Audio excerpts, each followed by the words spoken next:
Is the air conditioning on? No. Could we put it? Okay, 7 habits of highly effective people. Those of you who have not, let me just see, which of you have read the book? Part of it, I think. Let the train go by. I can't remember. That's the joy of being on the wrong side of the train tracks. That's why.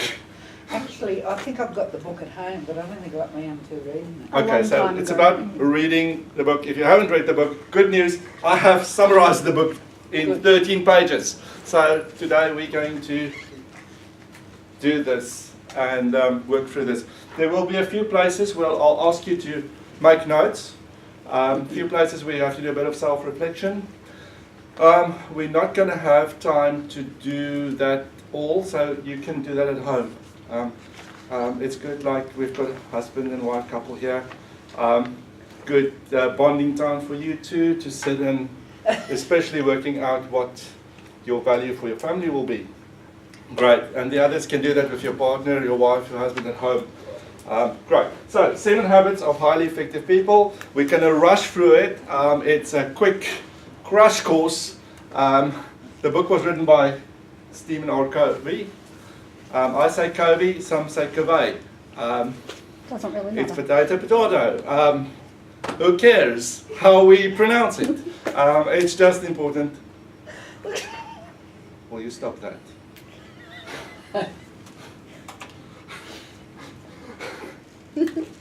Habit number 1. Be proactive. Okay.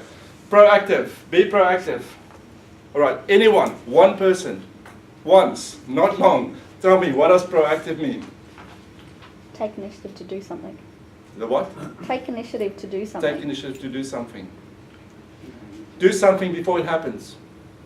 Most people are reactive. We act after things have happened. Proactive means I know something can happen, let's sort it out. Right, so proactive, responsibility, the word responsibility is your ability to choose your response. Okay, we all have the ability to choose how we're going to respond to a situation. Yeah. Some respond terrible, some respond better. Stephen Covey's son, Sean, wrote a book called The 7 Habits of Highly Effective Teenagers. And in that book, I wonder where he got the idea from. In that book, he used the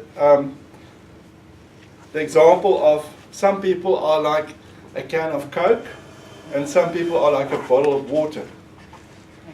Okay? The can of Coke people is, if you shake them, They're gonna they just float. boom. Everywhere, cause a big mess. The water people is, no matter how much you shake them, They get a They bit stay the bubbly, same. but they're okay. they're okay. So you can decide if you are a Coke person or a water person. So your responsibility is your ability to choose your response. How are you going to respond to a situation? Reactive people are affected by the physical environment. If the weather is good, they are good. Yeah. So let's go there. If the weather is good, they are good. If I wake up in the morning and it's windy and yucky, then suddenly I'm also going to be a bad person. Because it is not a good day. I don't do mornings. Yeah, like big. And then you get other people, no matter what happens, it says here, proactive people carry their own weather within them. Amen. Yes. That's right. Proactive people carry their own weather within them. So, within you, you decide your response. Someone says that when it rains, some people will go and say, oh, it's raining again. Other people will say, it's time to go and dance in the rain. It's how you respond. Amen. Yes. It is not what happens to us, but our response to what happens to us that hurts us. It's not what happens to us, but how we respond. And our response is what hurts us. So when you're in the counseling room, remember this. A lot of the issues that your client will come up to you with will be things about how they have responded to what happens to them. So, part of CBT is we challenge them to change their response, to change the way they think. So,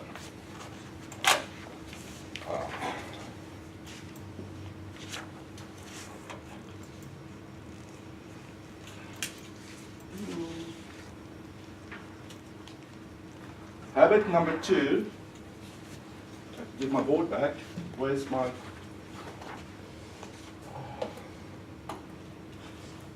wrong of the poor kid's face. Habit number 2 is begin with the end in mind. Okay? Begin with the end in mind. You begin with the end in mind. You have enrolled in this course, in the diploma in counseling, but you have the end in mind is I'm enrolling in this course because one day I want this diploma, this qualification, and I want to counsel people. That's the end that you have in mind.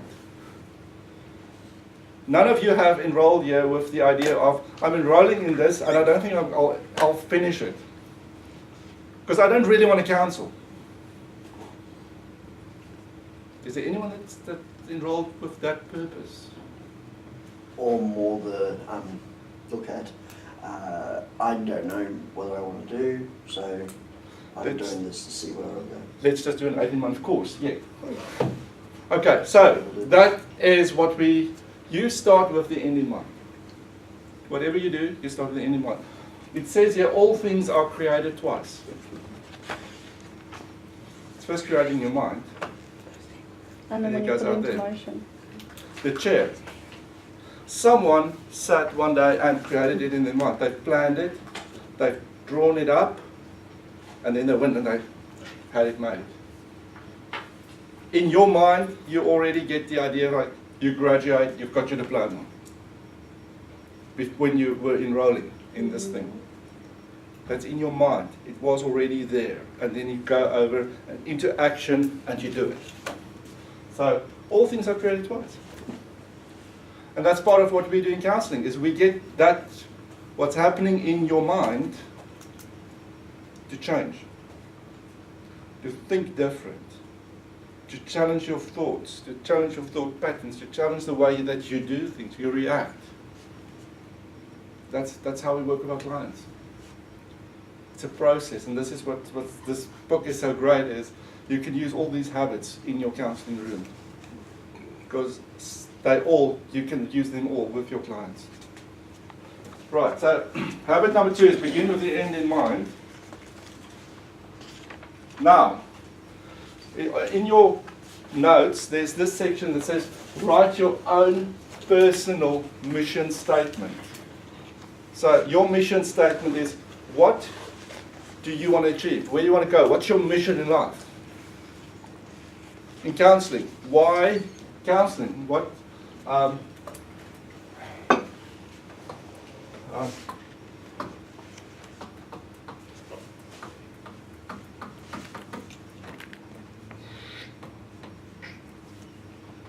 Like you can write your mission statement. Why do you want to counsel?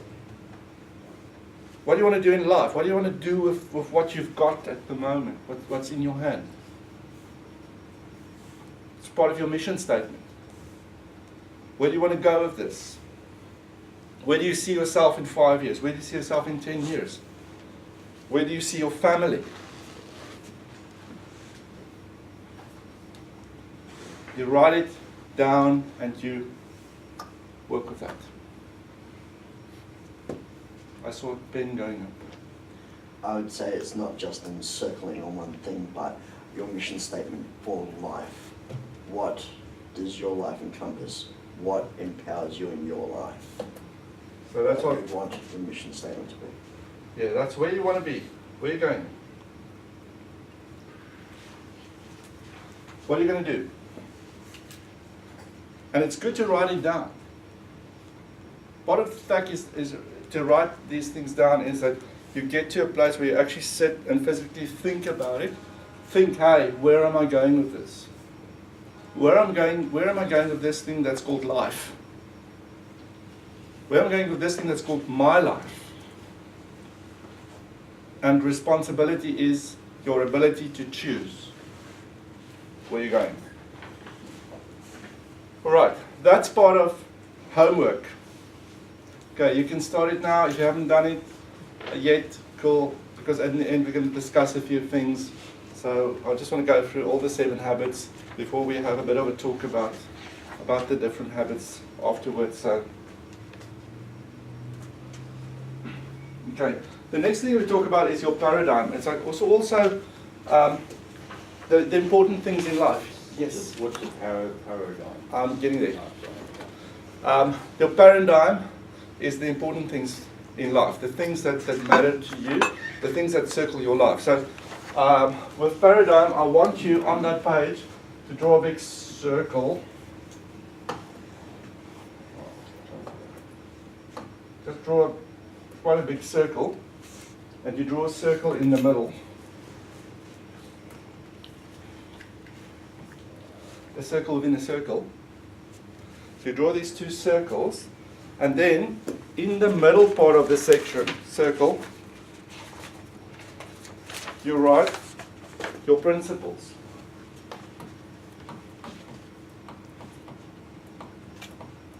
Okay, so your principles, the things that you stand for, the things that's important in your life, the things that you will not breach. Your principles, you write them there. Okay, so you can fill them out on your own. You can decide what are your principles, what do you stand for, what's non-compromising in your life, and then on the outside you write the things that's got an influence in your life. So your family, yourself, your work.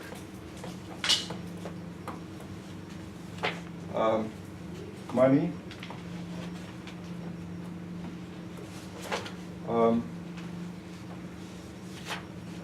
friends. If you are a person that belongs to the church community, your church, Religion in general. your religion in general, what you go for in religion in general. You can write down your what sport you do, if it's important to you, sport,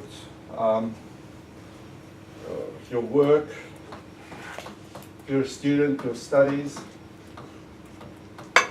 So you write down all those things that's important to you. You look at the whole wheel to see what does your whole life compromise about. What is part of your whole life? What it encompasses.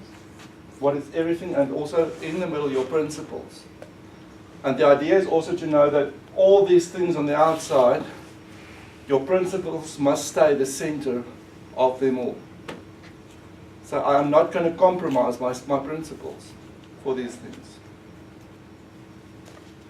Natalie's got a question. Natalie doesn't have a question. Good. Okay, so habit number 2 is you begin with the end in mind. Where do you want to go? And also, what is important in your life?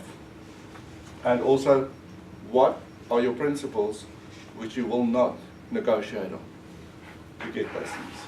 Stephen. Goals can also be an influence. Goals. If that's important in your life, you put it. Whatever is in your life, you put on the outside. Okay, this is just, I've used Stephen Covey's example in the book on this one. So what's important in your life, you put in there. How do you know your principles? That's the things that's important to you.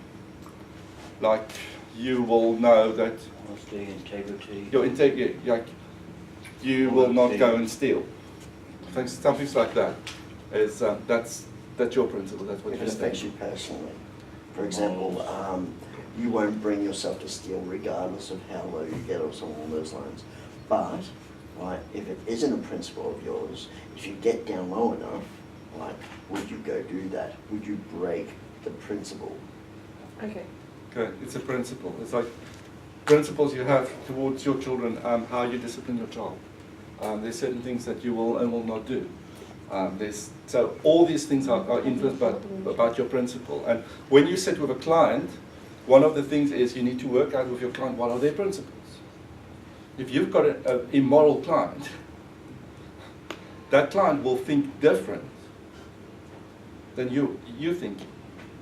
If you have a client that's perhaps an abuser, you're going to think, you can have a client who's going to challenge the way you think, and you need to know that this is my principles and I will not compromise my principles to get you to work in this therapy session. Is it common to have a client that's broken their own principles? Yes. You do get clients that break their own principles. That's You also get clients that never actually knew what their principles were. So it's good to do this sort of exercise to say, hey, what do I believe? Where do I stand? What will I not compromise on? What is not negotiables in my life?